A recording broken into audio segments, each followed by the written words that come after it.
नमस्कार। दिलीप सिंह एडवोकेट, आपका बहुत बहुत स्वागत है हमारे channel legal outlook by Dilip Singh में। हम सभी जानते हैं कि पुलिस अगर समय पर पूरी जांच नहीं कर पाती है तो अभियुक्त के पास जमानत हासिल करने का एक प्रावधान है।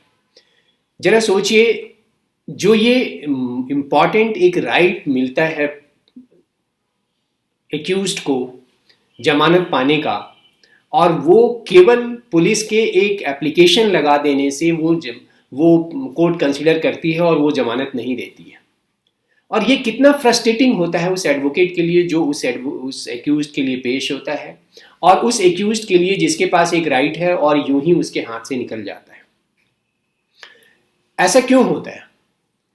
क्योंकि उसी दिन पुलिस एक एप्लीकेशन लगा देती है कि उसके खिलाफ अतिरिक्त शिकायत है या उसको उस पर कोई नया धारा ऐड कर दिया गया है, क्योंकि इस एप्लीकेशन के जरिए पुलिस अपनी विफलता को छुपाना चाहती है जिसमें कानून में प्रोविज़न है कि एक नियत समय में उसे इन्वेस्टिगेशन पूरा करके चालान फाइल करना है। और ऐसा करके जो एक्यूज्ड है उसकी लिबर्टी को एक दांव पे लगा देती है। कभी कभी मजिस्ट्रेट भी जब एप्लीकेशन लगाया जाता है उसको कई दिनों तक पेंडिंग रखता है और इसमें मौका मिल जाता है फ्रेश चार्जशीट फाइल होने का, और या फिर एप्लीकेशन लग जाता है कि चार्जशीट फाइल करने की अवधि बढ़ा दी जाए। अब इसका मैं एक उदाहरण देता हूँ। 1 फरवरी सुबह 10:30 बजे रविंद्रन ट्रायल कोर्ट में के समक्ष एक डिफॉल्ट जमानत के लिए आवेदन दायर करता है, और उसी दिन शाम को 4:25 पर पुलिस या प्रोसिक्यूशन एक एप्लीकेशन लगाती है और ये कहती है कि एक एडिशनल कंप्लेन उसके खिलाफ आया है और उसको उस पर शिकायत दर्ज हुआ है। 5 फरवरी को ट्रायल कोर्ट इन एप्लीकेशन पे सुनती है। चूंकि ये एप्लीकेशन एनडीपीएस एक्ट के बहुत अन्य के कई धाराओं के तहत था, फिर भी चूंकि 180 दिन हो चुका होता है जो एनडीपीएस एक्ट की ज़रूरत है और चालान फाइल नहीं होता है, तो ट्रायल कोर्ट उसे जमानत दे देती है। स्टेट मद्रास हाई कोर्ट में अपील करती है और वहाँ पे जमानत के आदेश को जो ट्रायल कोर्ट ने दिया है, स्पेशल कोर्ट ने दिया है, उसको रद्द कर दिया जाता है। रिजेक्शन का ग्राउंड ये था कि हाई कोर्ट का ये कहना था कि कोर्ट सुबह 10 बजे से शाम 4:30 बजे तक बैठती है, तो इसमें कोई फ़र्क नहीं पड़ता कि उसकी एप्लीकेशन एक्यूज की एप्लीकेशन सुबह 10 बजे आई थी और प्रोसिक्यूशन ने अपनी एप्लीकेशन को जो एडिशनल कंप्लेन की एप्लीकेशन को या एडिशनल कंप्लेन के बारे में 4:30 बजे बताती है या 4:25 पे बताती है। तो इसको इस ग्राउंड पर ये वो उसके बेल के ऑर्डर को जो ट्रायल कोर्ट ने दिया है खारिज कर देती है और सेटिसाइड कर देती है। इसके पहले कि मैं आप आगे बढ़ूं, आपको बताऊं कि डिफ़ॉल्ट बेल होता क्या है। उसको कंपल्सिव बेल भी कहते हैं। इनफैक्ट जब भी पुलिस अपने इन्वेस्टिगेशन को एक स्टिपुलेटेड टाइम पीरियड में कंप्लीट नहीं कर पाती है, तो डिफ़ॉल्ट बेल का एक राइट एक्रू कर जाता है एक्यूज्ड को। और इस केस में इसको कंपल्सिव बेल भी इसलिए कहते हैं कि कोर्ट के पास कोई चारा नहीं होता है। कोर्ट को मेरिट पे नहीं डिसाइड करना होता है, बस उसे केवल इतना देखना होता है कि वो टाइम पीरियड हो गया है और चार्जशीट नहीं फाइल हुआ है। तो इसी केस में, जो रविंद्रन के केस में, अब मैटर सुप्रीम कोर्ट पहुंचता है। रविंद्रन सुप्रीम कोर्ट में अपील करता है और वहाँ पे 3 जजेस बेंच, जो एक फुल कोर्ट थी, उसके पास ये मैटर है, जिसमें प्रिसाइडिंग जज थे जस्टिस यू ललित, और दूसरे जो जजेस थे Justice M Mohan and Justice Vineet Saran. उन्होंने इस जजमेंट के जरिए सारे कन्फ्यूज़न को दूर किया और 167 सबसेक्शन 2 सीआरपीसी में जो प्रोविजंस है उसको लेकर कोई इफ्स एंड बट्स का स्कोप नहीं छोड़ा, और डिफ़ॉल्ट बेल का जो राइट एक्रू होता है एक्यूज्ड के पास, उसको हर सूरत में देने के लिए आदेश दिया। ये केस का नाम था M Ravindran versus in the intelligent officer directorate of revenue intelligence, और क्रिमिनल अपील नंबर था 699 ऑफ 2020। अब सुप्रीम कोर्ट के पास इस केस में 2 इश्यूज इन्वॉल्व थे। क्या जो सिक्योर्ड राइट एक एक्यूज्ड के पास धारा 167 सबसेक्शन 2 के तहत मिलता है किसी भी एजेंसी, जांच एजेंसी के द्वारा केवल एक अतिरिक्त शिकायत दर्ज कर देने से खत्म हो जाती है? पहला क्वेश्चन। दूसरा क्वेश्चन था कि क्या अदालत को डिफॉल्ट जमानत को कंसीडर करते वक्त जमानत की एप्लीकेशन का समय देखना चाहिए, या जिस समय उस एप्लीकेशन पर डिसीजन दिया जा रहा है उसको देखना चाहिए? इसके पहले कि हम आपको आगे बढ़े और इन दोनों सवाल का जवाब जो सुप्रीम कोर्ट ने दिया है उसके बारे में बताएं, आपको ये बताते हैं कि 167 सेक्शन 167 कहता क्या है। इसका टाइटल है कि जब जांच 24 घंटे में पूरी नहीं हो सके तो क्या प्रक्रिया फॉलो होगी। और 167(2) जिसका जिक्र हम कर रहे हैं उसमें स्पेसिफिकली ये कहता है कि मजिस्ट्रेट के पास पुलिस कस्टडी देने का मैक्सिमम जो पावर है वो मैक्सिमम 15 दिनों का है। हालांकि वो 15 दिनों से ज़्यादा की वो न्यायिक हिरासत की बात जुडिशल कस्टडी में अभियुक्त को भेज सकता है, लेकिन वहाँ पे भी उसमें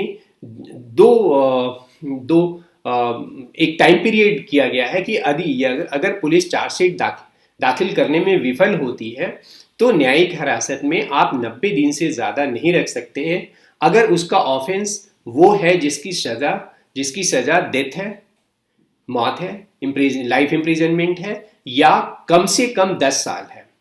और ये टाइम पीरियड 60 दिन का हो जाता है किसी और ऑफेंस के लिए।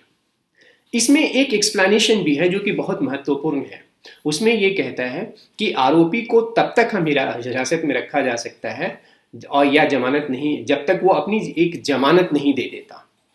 तो कैच पॉइंट ये है कि ट्रायल कोर्ट या मजिस्ट्रेट जब तक जमानत ले नहीं लेते तब तक ही उसको रख सकते हैं। तो अब यहां पर देखिए कि लेजिस्लेचर का या विधान पालिका का इंटेंशन क्या था। उन्होंने बहुत स्पेसिफिक टर्म में ये कहा कि केवल और केवल मजिस्ट्रेट के जिम्मे जो काम है वो है जमानत लेना, और मुलजिम के जिम्मे है उस जमानत को फर्निश करना, और इसके अलावा कोई डिस्क्रिशन बेल एप्लीकेशन पे सुनकर जजेस को डिसाइड करने का नहीं है। चूंकि इस केस में रविंद्रन की गिरफ्तारी एनडीपीएस एक्ट के तहत हुई थी, तो हमें यहाँ ज़रूरी है कि हम एनडीपीएस के एक रेलिवेंट सेक्शन जो सेक्शन 36A सबसेक्शन 4 है उसको देखें। इसमें इस सबसेक्शन 4 में वो डिस्क्राइब करता है कि अगर ऑफेंसेस जो जुर्म है वो सेक्शन 19, सेक्शन 24 और section 27A of NDPS act या कमर्शियल क्वांटिटी इन्वॉल्व है, तो जो 167(2) में 90 डेज का प्रोविजन है उसको यहाँ पे 180 दिन पढ़ा जाएगा। तो इसमें जो एक चीज और भी है, इसमें एक एक्सप्लेनेशन है, उसमें वो ये कहता है कि प्रोसिक्यूटर चाहे तो अपने एक रिपोर्ट फाइल करके इस टाइम पीरियड को एक साल तक के लिए एक्सटेंड करवा सकता है। जो 180 दिन का टाइम है उसको कोर्ट एक साल तक के लिए एक्सटेंड कर सकती है, बट उसके लिए जरूरी क्या है कि प्रोसिक्यूटर एक रिपोर्ट फाइल करे और उस रिपोर्ट में 2 बातों का जिक्र करे। पहला कि जो जांच की प्रक्रिया है वो किस स्टेज पे है, उसमें क्या प्रोग्रेस है। दूसरा कि वो क्यों उस एक्यूज्ड के डिटेंशन को 180 दिन से ज्यादा बढ़ाना चाहती है और क्यों उसे डिटेंशन में रखना चाहती है। इन 2 बातों को लेकर एप्लीकेशन लगाए तो कोर्ट के पास पावर है कि वो 180 दिन को 1 साल में एक्सटेंड कर दे। इस केस में, रविंद्रन के केस में, एक चीज बड़ा कैटेगरिकली था और एडमिटेड पोजीशन था कि प्रोसिक्यूटर ने ऐसा कोई एप्लीकेशन नहीं लगाया, इसलिए उसको बढ़ाने का कोई सवाल ही नहीं उठता। अब अगर हम 167 की बात कर रहे हैं तो ये चर्चा अधूरी होगी अगर हम आर्टिकल 21 ऑफ भारतीय संविधान के आर्टिकल 21 की चर्चा ना करें, क्योंकि जो ये डिफॉल्ट बेल की गंगा है, जिस गंगोत्री से निकलती है वो गंगोत्री है आर्टिकल 21। आर्टिकल 21 को पहले हम जो लाइन है वो देख लेते हैं कि कोई भी व्यक्ति अपने जीवन या व्यक्तिगत स्वतंत्रता से वंचित नहीं रहेगा सिवाय की विधि द्वारा स्थापित प्रक्रिया के अनुसार। और खासकर जब मेनका गांधी के केस में, Menaka Gandhi versus Union of India के केस में, एक कॉन्स्टिट्यूशन बेंच ने ये क्लियर कर दिया कि जो भी ये प्रोसीजर है वो आर्बिटरी नहीं हो सकता, अनफेयर नहीं हो सकता और अनरीजनेबल नहीं हो सकता। तो अगर इस बैकग्राउंड में हम 167 को देखें तो हमें ये क्लियर है कि जो कानून की प्रक्रिया है या कानून में प्रोविज़न है उसका वायलेशन नहीं होना चाहिए और किसी व्यक्ति की स्वतंत्रता को नहीं छीना जाना चाहिए। अगर उसको एक राइट मिल जाता है, एक राइट एक्रू कर जाता है ज़मानत का, अगर पुलिस अपना चालान फाइल नहीं करती है। इस रविंद्रन के केस में रविंद्रन के एडवोकेट ने बहुत ज़्यादा रिलाई किया एक सुप्रीम कोर्ट के फुल कोर्ट बेंच जजमेंट को, जिस केस का नाम था Uday Mohan Lal Acharya versus state of Maharashtra 2001 volume 5 ACC 453। चूंकि उस जजमेंट में स्पेसिफिकली ये कहा गया है कि जिस मोमेंट एक्यूज्ड अपने बेल एप्लीकेशन को फाइल कर देता है, वो अपने उस अधिकार को जो 167(2) की वजह से उसे मिलता है उसको अवेल कर लेता है। तो कोई भी सब्सिक्वेंट डेवलपमेंट, चाहे वो चार्जशीट का फाइल होना हो या किसी कंप्लेन का फाइल होना है, उसके राइट को खत्म नहीं कर सकता। दूसरी तरफ एडिशनल सॉलिसिटर जनरल श्री अमन लेखी थे, जो एक सीनियर एडवोकेट भी हैं, उन्होंने साध्वी प्रज्ञा ठाकुर के केस पर काफ़ी रिलाई किया। वो सुप्रीम कोर्ट की जजमेंट है 2 जजेस बेंच की, और ये कहा कि इससे कोई फर्क नहीं पड़ता कि एडिशनल कंप्लेन 4:25 पे फाइल हुआ और बेल एप्लीकेशन सुबह 10 बजे फाइल हुआ, और ये एक सफिशिएंट रीजन था हाई कोर्ट के लिए, जिसकी वजह से हाई कोर्ट ने इस बेल ऑर्डर को सेट असाइड किया। अब हम ये देखते हैं कि सुप्रीम कोर्ट ने इस रविंद्रन के केस में क्या हेल्ड किया, और ये बहुत ही इंपॉर्टेंट है क्योंकि सुप्रीम कोर्ट ने इस जजमेंट के जरिए सारे कंफ्यूजन, सारे इफ्स एंड बट्स को खत्म कर दिया। सबसे पहला जो सुप्रीम कोर्ट की फाइंडिंग थी कि हाई कोर्ट ने गलत तरीके से केस के मेरिट में इंटर किया, जो कि उसे नहीं करना चाहिए था डिफॉल्ट बेल को कंसीडर करते वक्त, और इसलिए हाई कोर्ट के ऑर्डर को सेट असाइड कर दिया सुप्रीम कोर्ट ने, और ट्रायल कोर्ट के ऑर्डर को एफॉर्म किया।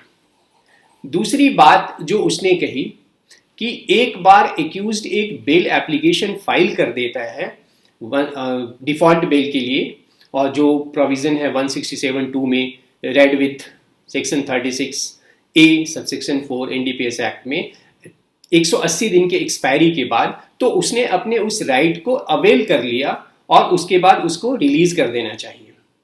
और कोर्ट को ये जो कोर्ट कंसिडर कर रही है वो बेल, उसको इमीडिएट रिलीज करना चाहिए, क्योंकि अगर डिले करता है तो पब्लिक प्रोसिक्यूटर किसी भी तरीके से उसको उसमें कोई एप्लीकेशन लगाकर या कुछ भी करके उसको उस राइट को डिफीट करने की कोशिश करेगा।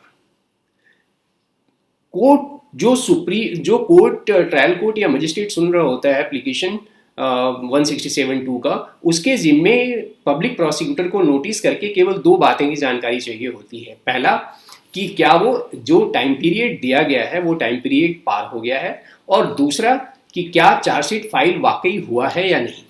जस्ट ये 2 बातों की जानकारी चाहिए। उसके बाद वो पब्लिक प्रोसिक्यूटर के किसी और दलील को नहीं सुनना चाहिए उसे, और बेल देना चाहिए। एक बार बेल एप्लीकेशन फाइल हो जाता है तो सब्सिक्वेंट कोई भी डेवलपमेंट हो, जैसे चार्जशीट का फाइल होना या कोई एडिशनल कंप्लेन का या कोई रिपोर्ट का फाइल होना जिससे कि टाइम एक्सटेंशन की बात हो, ये सब चीज़ें उसके एक्यूज्ड के राइट को फ्रस्ट्रेट नहीं कर सकती। कोई भी सब्सिक्वेंट डेवलपमेंट फ्रस्ट्रेट नहीं कर सकती और कोर्ट को ना ही उसे कंसिडर करना चाहिए।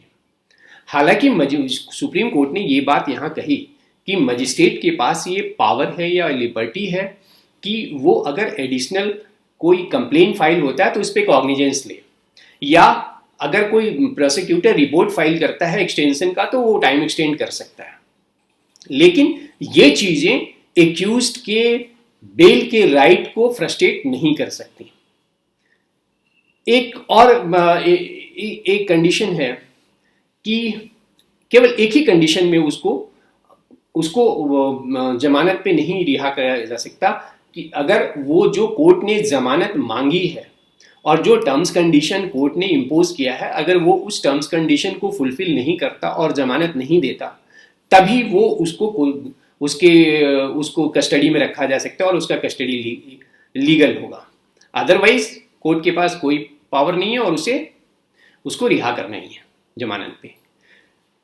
ये जजमेंट सही मायने में आर्टिकल 21 के की जो मंशा है, जो इंटेंशन है, उसको फुलफिल करती है। इसके पहले कि मैं इस वीडियो को कंक्लूड करूं, मैं आपसे शेयर करना चाहता हूं कि आर्टिकल 167 की हिस्ट्री क्या है और कैसे ये इस प्रेजेंट फॉर्म में आया। सबसे पहले 167 जो original code of criminal procedure code 1898 था, उसमें मैक्सिमम पीरियड 15 दिन का दिया गया था कि 15 दिन की कस्टडी होगी और उसके बाद पुलिस को अपना चालान फाइल करना है, चार्जशीट फाइल करना है, कंक्लूड करके इन्वेस्टिगेशन, और नहीं यही पीरियड दिया गया था। लेकिन उस समय एक प्रोसीजर अडॉप्ट कर लिया पुलिस ने कि पुलिस 15 दिन के अंदर अंदर एक प्रिलिमिनरी चार्जशीट फाइल कर देती थी और साथ में सेक्शन 344 के तहत एक एप्लीकेशन मजिस्ट्रेट के पास लगा देती थी कि जिसमें प्रेयर ये होता था कि जब तक पूरा इन्वेस्टिगेशन नहीं हो जाता तब तक कानूनी प्रक्रिया शुरू नहीं की जाए। बाद में लॉ कमीशन ऑफ इंडिया ने अपने 14th रिपोर्ट में इस मुद्दे को काफ़ी महत्व दिया और उठाया कि इस सेक्शन 344 के एप्लीकेशन के ज़रिए जो लेजिस्लेचर जो इस एप्लीकेशन के ज़रिए कई महीनों तक, सालों तक प्रोसेस शुरू नहीं होता, जुडिशियल प्रोसेस शुरू नहीं होता और मुलजिम को हिरासत में रखा जाता है। इसलिए इस बात पे जोर दिया लॉ कमीशन ऑफ इंडिया ने अपनी रिपोर्ट में कि एक टाइम पीरियड फिक्स होना चाहिए जिसके तहत उससे ज़्यादा किसी व्यक्ति को कस्टडी में नहीं रखा जाए ये नहीं होने की वजह से। उसके बाद एक रिपोर्ट आई, रिपोर्ट नंबर 41, ये भी लॉ कमीशन ऑफ इंडिया का था। ये रिपोर्ट था कोड ऑफ क्रिमिनल प्रोसीजर पे। यहाँ पे भी स्पेसिफिकली कमीशन ने रिकमेंड किया कि टाइम पीरियड 60 डेज का कर दिया जाए। खैर, इन सब चीज़ों को बैकग्राउंड में 167(2) को इनैक्ट किया गया, जो कि हमारे प्रेजेंट फॉर्म में है। 1973 के में जो क्रिमिनल प्रोसीजर कोड आया उसके प्रेजेंट फॉर्म में है, जिसमें 60 डेज और 90 डेज का प्रोविज़न है।